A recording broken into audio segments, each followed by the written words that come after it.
Let's talk about making your legs look good for the summer months ahead. Dr. James Gooden is here with Milligan Vein. Often when he's here, we talk about kind of more serious topics of like peripheral artery disease and venous insufficiency. But this morning, you wanted to focus on spider veins.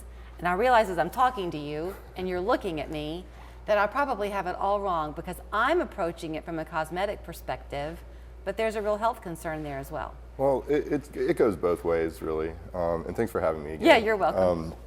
So spider veins tend to be one of the things that a lot of us notice first when we have vein disease, and it's just it's simple because it's what we see when we look at our legs. And we've all seen them. They're just sort of they don't protrude out as much as, say, a classic varicose vein, but there's sort of the reticular, sort of bluish or purplish veins that sort of spread out over at the skin level, and they're unsightly. And patients do come to see me just purely for a cosmetic issue of that, that they're unsightly. But they can be an indication that there's a deeper problem going on. So what triggers them? What causes a spider vein? Right. Just age? Well, there's lots of things that are risk factors for getting spider veins. They're very prevalent. I mean, by the time we're 40, at least half of us have at least one or two. And it's much more, and that's really kind of a lowball estimate there because it's much more prevalent in women than men. So what are the causes? Well, it is an indicator of venous insufficiency in a lot of my patients, and so the same causes of that can lead to spider veins, and that's genetics. So we tend to have stretchier veins. Other things, being overweight can contribute to getting spider veins. Hormonal types of things.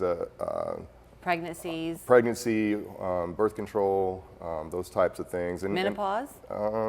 Well, it does, like I said, by the time we're 40, at least half of us have them. I think by the time we're 80, or at least women, by the time they're 80, about 80% of them are going to have spider veins. Right. So certainly.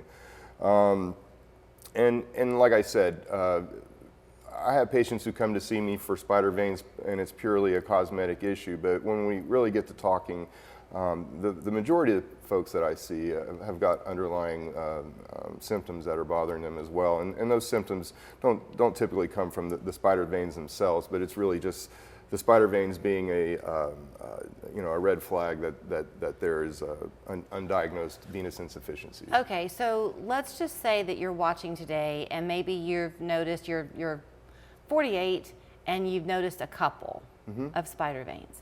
And so you're thinking right now is that, oh, it's just cosmetic and I don't look as good in my shorts as I wish I did. I don't want people to see that thing right there on my thigh. Right. And they come to you. Will you then do some type of a test that will let them see if maybe there is more of an underlying concern? Right. Well, really the test is just what we're doing right now is talking and doing an evaluation. I'll do a quick exam.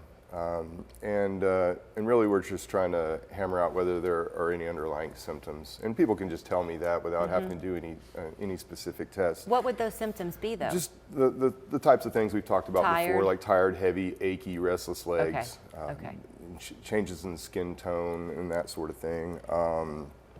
And so if any of those symptoms are present, then yes, I'll get an ultrasound exam on the patient to see, if there is any underlying vein disease that we need to address. Is it true that if you have a job where you're standing a lot, that can be a problem? Absolutely.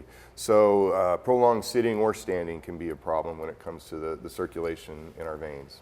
So it is a circulatory issue at its very root. Absolutely. So if you have a job where you're sitting a lot, maybe get up and walk around. I would encourage you to get up and move around, take a break every hour and get up and walk around some, or vice versa. If you're,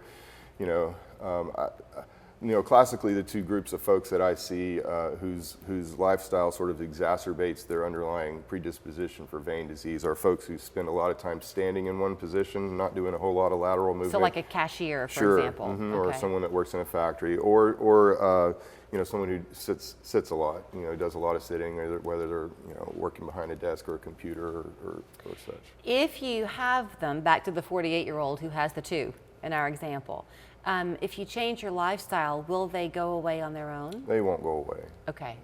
But healthier healthier lifestyle, getting down to a healthy weight, eating a healthy diet that's lower in sodium. Smoking isn't a direct cause of varicose vein disease, in my opinion. But it is a secondary cause because it causes heart disease and high blood pressure, which again can contribute to getting vein disease. So to come and see you, whether it's for a medical concern or the cosmetic side, which is going to be important to the person no matter what the reason for coming to see you. Sure. Call, make an appointment online. What's preferred? Just come. Yes, call. Come in and see us. Okay. Here's where you will find them. It's Milligan Vein, 2 locations. Well, no, I'm sorry, just the one up there in Cleveland. 961-5682 is the phone number. Online, it's milliganvein.com. And really and truly, I know I approached it from the more cosmetic, thinking ahead to shorts weather side, but you don't want to let these things go unaddressed because there can be a real life issue for you. Absolutely. If you don't do it. Good to see you. Good to see you. Thanks.